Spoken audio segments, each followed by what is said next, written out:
anyway, our tactics are basically the same. We come to an area, we've already did 90% of the homework on e-scouting. We've mapped everything out that's possible, and then it's all about just following that route, following the places that you marked, and not leaving any stone unturned, and just covering as much ground as possible.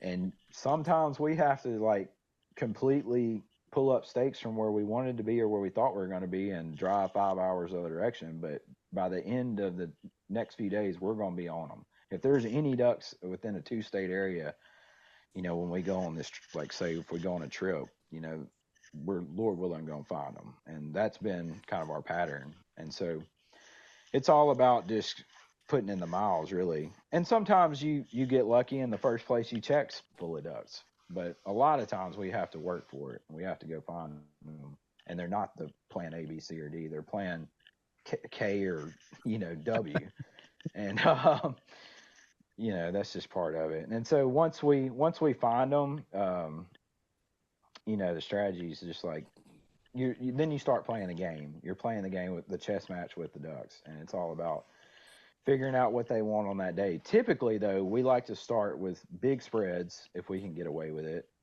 which means wind. If it's windy, if it's going to move the decoys, we're going to go as many decoys as we can carry into that spot. We've just learned that bigger spreads work better for us. But we also have 3 or 4 callers that can kind of a little bit match that. If I was just solo, I don't know if that would work as well. But we try to call, we love to call, all of us call a lot.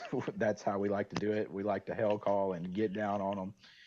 And there's some days that don't work, and that's when we struggle because we have to really back ourselves off, and that's hard. But yeah, big spreads, lots of calling. We, I'd say 80% of the ducks we shoot are traffic birds. Maybe 20% we found some X, but a lot of times the X is on a refuge or a sanctuary. It's holding 100,000 birds, and then they're Right, flying right. off of it to go somewhere else. Well, we get under them with 200 or 300 decoys and a bunch of loud calling, and on the right condition days, you're going to pull enough to shoot your limit, and that's kind of our strategy a lot of times. We're just looking for ducks flying and something that looks pretty good underneath them, and if we can find that, um, we've tended to do pretty well. So you said you did some traveling this past season and you went up to Canada. Was that with a guide or was that public land all you're doing, or how did you guys go about it up there? No, we don't do any guiding. We hunt probably 95% public, and I love hunting public. I wouldn't do it any other way. I'm not opposed to hunting private. If somebody invites me, or we meet, I get somebody or something that wants to take us, that's fine. But I just live for the public land game. That's what I like. I like hunting wild ducks, and those ducks are wild. But no, in Canada it was a mix. Getting permission up there is a lot easier than the states. So Hmm. we did get permission on some private, and we shot them on some public too. So it was a good mix. All right. So so like you're going out of state or whatever, what are some tips for public land hunting, or, if you're just getting into it and you don't know where to start, or you have nobody to show you, you know what I mean? So what would be like your tips for that? Oh, the for sure the first place someone needs to start is on X. I mean, that is a game changer. If you're going to travel, that is a must. It's Man, it's changed everything. It's made everything so much easier. So what we basically do is kind of like a formula. We look at every place that's available to us. We're not worried about private. I used to get caught up in that. I'd kind of waste time looking at private, and then maybe we could go get permission on it. Now we don't even pay attention to private. It's just a waste of time because you're just going to spend half your time getting turned down. It's better just to, in most states, I should say. There's some places where this is not true, but in most states, we're mapping out all the available public that we can hunt. We're pinning it, and then once we pinned it, we've studied it. We're then going to find out the best route to go look at it, the most efficient route. This guy may go look at these 3 over here, and this guy's going to go look at these 4, and we're going to cover every piece possible. And then, you know, we're usually going to find a few plans from that. So that's what I would say. It always starts with e-scouting if you don't know what you got around you. We check state websites. They usually have a lot of information on as far as state ground.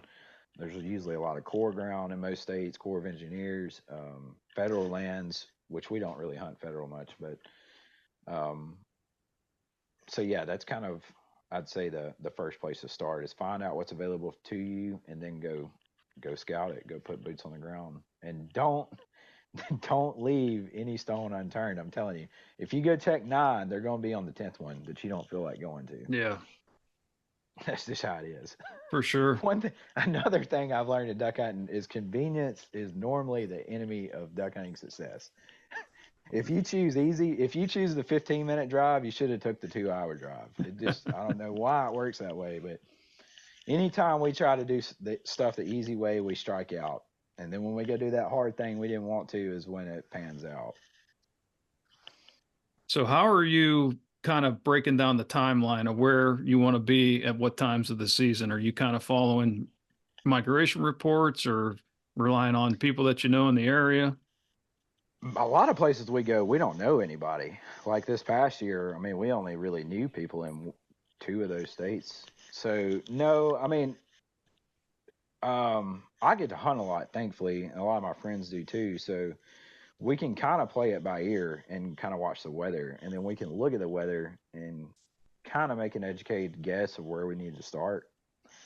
And sometimes we pre-plan, like we pre-plan the Canada trip. We said let's go up there early, October, before most things have opened, and then we may pre-plan a few others. But mostly it's like, hey, the weather's looking good, let's go here next week.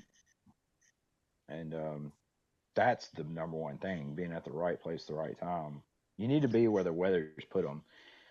I try to avoid planning, which I know guys with jobs that have to, take vacation, that's hard to do. But it seems like anytime you write something down as far as planning way out in advance, it's going to be the worst weather conditions when that time gets there. Right. Stuff's going to be crazy, and you should have been there the week after you were there. That kind of happened to us in Canada this year. We were still successful, but we were getting pictures from guys up there that just mopped on the week after we left because the weather got perfect. But that's just part of it. So minus the Onyx, is there any other tools or apps or anything that you utilize to help you? There's some others out there that I've started to look into. I hadn't even looked into them enough to know anything about them yet, but we use Google Earth a lot. Google Earth provides a little bit cleaner picture a lot of times, so we're kind of bouncing between those two. I'll compare the two, and Onyx really just got an awesome feature, which is recent imagery. You can look at stuff that's been taken within the past month. Now, it's not very detailed, but you usually can at least see what the water's doing, if it's high or low, and that's super helpful. But yeah, I mean, I'd say Google Earth and Onyx are the top 2 things we use. Okay, so to study like this water stuff, the water level, the temps, stuff like that, is there an app out there you can use for that, or is there a way of going about it to learn how to do that? To like look at water levels on a river or something? Yeah. So Onyx actually has that built in as well. They normally have, it's a little icon. A lot of people don't even know they do this, but if there's like a river where you're looking at, it'll be a little small icon. You can click that and it'll take you to the, I forget the name that handles the water. It's like the Army Corps of Water or something. Anyway, there's a website, for lakes and stuff. We'll check the Corps. They have a lot of rivers. There's another website, the one I'm trying to think of, that has a lot of the other, rivers. But yeah, we'll usually just type in whatever we're looking for and type water level with it on Google, and that's how we look at it. Now, as far as keeping up with what you need to know, that just comes from experience. So like 5 years ago, I was there. The water level was this. We absolutely wrecked them. I'm about to write that down. I actually pinned that in my Onyx. So some of my pins are water pins. I put a pin on where we were hunting, and then I take a screenshot of what the water level was when we were hunting, and then I'm keeping up with that. And I also do it for the opposite end of the spectrum. So if I was there 3 years ago and the water was super low, I know it's unhuntable when the river's at this level. So I kind of keep up with all that. It's important. That's really the only way to do it, to my knowledge, is just to keep a detailed journal. I like to do it in Onyx, but you can do it however you want. Just keep up with the water levels every time you go. Write little notes about it. And that's what a lot of guys don't get, man. This is like investing. It's a long-term game. You're going to have some success early, but your real success is going to become after you've learned a place for 5 years, 10 years. The longer you spend on it, the better you're going to get. There's some places I've been hunting my whole life. I can look at the water level like a river gauge, and I know exactly what the water's doing out there because I've been out there in so many different situations. I know what the ducks are doing. I know what they're going to do on each stage, and that just comes from spending a lot of time in the area. But you have to kind of like I said, it's like investing. You have to, each day you're out there, you're building blocks for the future, and that's the way you got to look at it. Yeah, that water level knowledge video you put out, it was fascinating, talking about how some of those ducks just know when the water's going to change, 100 to 500 miles away, and they're just moving along, staying ahead of that, and Yeah, just really crazy. It's mind blowing, dude. I mean, they've tracked them. They'll fly to a rain event that's happened 300 or 400 miles. It doesn't even have to be south. Sometimes it's east, sometimes it's north, and they'll go directly to that water. And we've seen it 1,000 times. There'll be no ducks anywhere in this particular area, and it floods. And by daylight the next morning, they're there. I mean, they found it overnight, and it's just crazy how they can do that. And I've seen it happen time and time again, and that's a huge tip for guys, man. If you can know where some food sources are at and be waiting on them to flood, and you be one of the first guys in there, I mean, that's one of the best ways to have a hunt of a lifetime. Get on a fresh flood because the ducks are coming to that fresh food. And it's been a surefire way for us for years.